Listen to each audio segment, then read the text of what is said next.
I'm Aaron from PhoneDog.com, and part 2 of the LG Optimus 4X HD and Samsung Galaxy Nexus dogfight starts in just a second. But first, some love to Best Buy Mobile for hooking us up with phones like this, iPhones, S3s, and more for use in our One Paw Bandit giveaway game. When you go into Best Buy Mobile, you'll walk out working. They'll help you set up your email, your web, your contacts, all that stuff. So when you walk out the door, you're set up and good to go on your mobile device. Let's take a look and see, is it the Optimus 4X HD or the Galaxy Nexus that's deserving of that Android crown? We'll find out in part 2, which starts right now.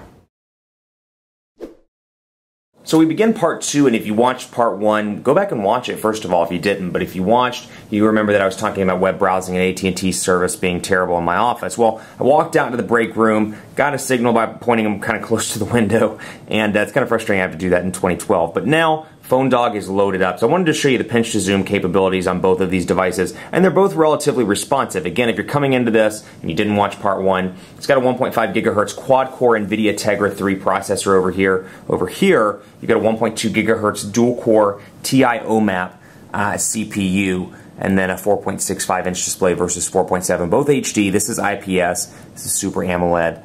HD with PenTile technology. So both are great for browsing. You're going to see some minor differences here. Obviously this is stock Jelly Bean Android 4.1. This is Android 4.0 with LG's custom user interface. And you can see some differences in the tabs, but overall you'll notice transitions are relatively responsive. I've got my tabs here and I can scroll back through pretty easily like that and then bring it back up. And then of course my menu button, which is what I was talking about from part 1, it jumps around depending on what application you're in, is up at the top this time, and you've got your ability to request the desktop site.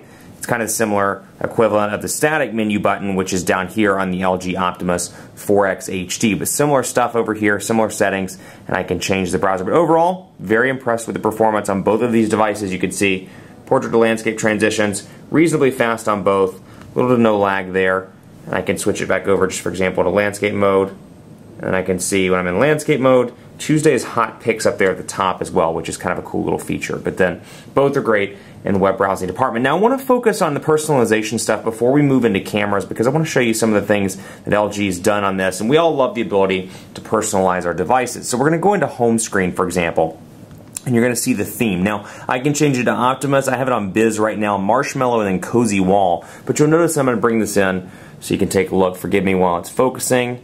Let's get it in here. Let it focus in on the text. And you can see the icons are slightly different between Biz, Optimus, Cozy Wall, and then Marshmallow. So little icon differences depending on which theme you decide to go with. I have it on Biz. You can change the screen effects as well to accordion. Let's just do accordion, for example. I can change the wallpaper, of course. And then I can go into display and see some other stuff. Font type, font size. See my types of font that I have there. And then you'll see a little bit of a difference in the way the transition effects operate on this device. So obviously wallpaper stuff you can change. You can press and hold here. Pressing and holding on this one just brings up wallpaper stuff. You have to physically go into the widgets tab. Over here, much like the HTC One X and Sense 4, let me get that out of the light. I had that same problem in part 1. You can see I can scroll through each one of the individual 7 home screens. I can add apps if I want to. I can add widgets. I can change wallpapers. And I can kind of do it all from one spot. I can bring up a widget here. I can go over here, I can change the wallpaper, customize that around as I see fit, and when I'm done I just hit the home button and everything is changed over and back to normal, along with these widgets being on the main screen. So of course Yahoo Weather widget, like I said earlier, comes with it out of the gate. It's one of LG's custom widgets. So if personalization is very important to you, the LG Optimus 4X HD is going to win between these two devices. If raw speed is more important to you, you're not really concerned with how things look. Don't get me wrong, they've certainly made some huge improvements to the fonts and the overall look and feel of Android 4.1, and they did this with Ice Cream Sandwich, stock Ice Cream Sandwich as well. But I still think coming into this as a mainstream consumer, I'd recommend something like the Optimus 4X HD. I think user interfaces make Android easier to operate. I still think Android has kind of a nerd appeal to it in its stock form, even in Android 4.1. So that said, let's take a look at the camera on both of these devices. 5 megapixel camera on the Galaxy Nexus, 8 megapixel camera over here on the Optimus 4X HD. And let me pull one of my business cards. I don't think I have one nearby. I'll pull this little card that I got from Negri Electronics because I want to focus on text. And this was a little thank you card that they send out, which I thought was pretty cool. And you could change the settings: flash, brightness, focus, image size, scene mode, and more. So I can go into scene mode and see some different options. I can go into focus if I want to. I can do face tracking. I can do brightness and change all this stuff around. I can flip it around to the front-facing camera. But I want to show you this. and we're going to focus in here and let it focus, and we're going to take the pictures. And then same thing over here, and you'll see some differences to the application. I can scroll back and forth, much like a Windows Phone, in between the active camera and then those as well. So that's kind of nice. I can come down here and you'll see it'll autofocus. Bam. Quick and easy, and you'll see the transition effect there as I'm moving between live picture and then text. So honestly, the camera's kind of a wash. This does have an 8 megapixel camera. Both shoot video at 1080p. I will say there's no noticeable difference, at least to me, in between. Ooh. Let's see here. There we go. No noticeable difference in between the two, in all honesty. If we were using something like the Galaxy S3 or the One X, there's a noticeable difference. They have fantastic 8 megapixel cameras. I don't really see a difference in day-to-day use between either one of these. And I've been working with both of these, taking pictures, even though that, these haven't been posted to the site, taking pictures on my days at work, taking pictures of sample things, little plaques on the wall, things like that. And, honestly, there's real no noticeable difference between either one of these devices. They're really about the same in the picture department. So let's take a look at Quadrant Standard as well and load that up. Quadrant Standard here. I'm not going to bother to do a speed test, honestly, because the reception's so poor in this in the apartment, or in the office rather. What I will say, HSPA Plus on both of these devices, so you should get pretty decent speeds with AT&T if you're in one of those markets. So we'll load up Quadrant Standard here and get these to run, and hopefully we can get enough data to actually transmit the Quadrant Standard scores over to the server so we can get a result on both of these devices. All in all, though, earpiece quality nice and loud. I do notice a slight improvement in signal on the Galaxy Nexus over the Optimus 4X HD. When I was in fringe AT&T areas, here, for example, I noticed that I can usually retain 1 bar of service on the Galaxy Nexus while I'm going down to 0. For example, these were sitting on my desk a minute ago. I had 1 bar of service with the Galaxy Nexus. I had 0. It was in completely no service mode on the Optimus 4X HD. So I do notice the wireless radio is ever so slightly stronger in picking up a signal on the Galaxy Nexus as opposed to the Optimus 4X HD. Now that said, the battery department, you would think the battery would be much better on this one. 2,150 milliamp hour battery over here, 1,750 milliamp hour battery over here. Honestly, they're about the same. I get about 10 hours with both of these devices, maybe 9.5 with this one with moderate use, and I consider moderate use to be calling, text messaging, browsing the web, downloading apps, just some minor stuff like that. You'll want to carry a car charger. That said, this thing charges really fast, so if you're somebody like me that lives off of a 15 or 20 minute charge, you carry the iPhone forever, and you love how fast the iPhone charges, the Optimus 4X HD could be the perfect device for you. Let's hope we can get these transmitted off to Quadrant Standard. Let's see here.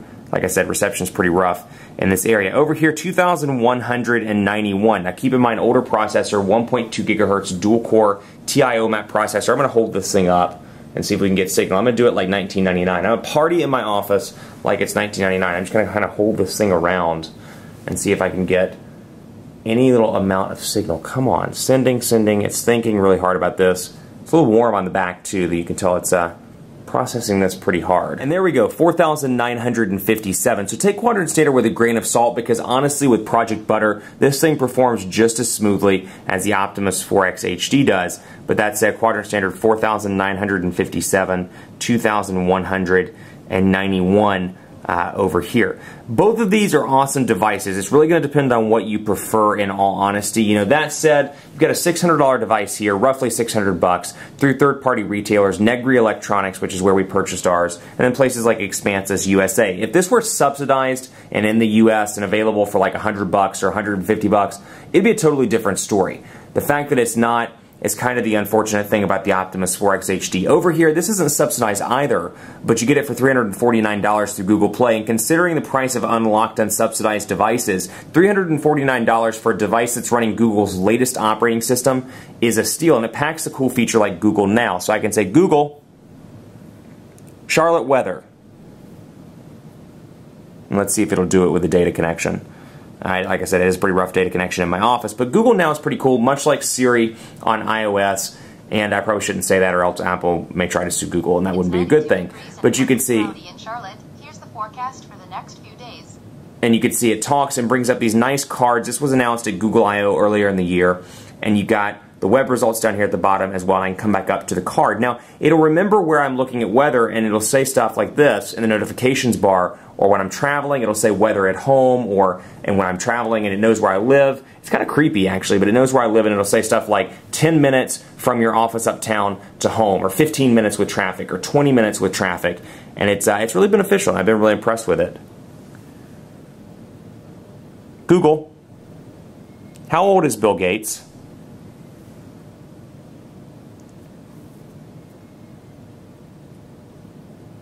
And again, it may take its sweet time. Bill Gates is 56 there you years go. old. And it's got the date right there. So it's quick and easy to use. The cards look nice. It's intended, again, to compete with Siri. And it does, at least for me, it works wonders around Siri. And I like the fact that it kind of remembers your preferences, remembers where you live, remembers your preferred time zone, and works from there. The only challenge is when you're like me and you're in like 900 different time zones a month, it tends to get a little bit confused. It thought I lived in San Francisco for a while. When I came back from Google I/O, as much as I would like to live in San Francisco, that is not in fact where I live. Finally, it's changed over to Charlotte. So the winner here in the dogfight is the Samsung Galaxy Nexus, the unlocked Samsung Galaxy Nexus. Again, the reason why, Jelly Bean, great operating system, not to say that this won't get it at some point, and while this is a more robust, powerful device with a quad-core processor, a little bit larger display, and a little bit bigger battery, it's still a little bit pricey. $600 to bring this sucker into the US. Now, if you're watching this and these are available on your respective carrier in Europe, it's a little bit of a different story, but right now, $350, latest Google operating system, features like Google Now, and a device that still, even almost a year later, still has a nice design to it and still works relatively well. The Galaxy Nexus is the winner. Keep it locked on PhoneDog.com for continuing coverage of both of these devices. I have a bunch of additional dogfights coming with the Optimus 4X HD. It's going to go head-to-head against devices like the One X, the Galaxy S3, and more, so stay tuned for that. In the meantime, be sure to follow us on Facebook, facebook.com/PhoneDog. Hit that like button. Tell us what you love, what you hate about your device, and just stop in to say hello. Facebook.com/PhoneDog. Hit me up on Twitter as well, PhoneDog_Aaron, and on Facebook, myself, at Facebook.com/PhoneDogAB. And be sure to cast your vote for your favorite smartphone in PhoneDog's official smartphone rankings. Thanks so much for watching. Much more to come on these two devices on PhoneDog.com. We'll see you next time.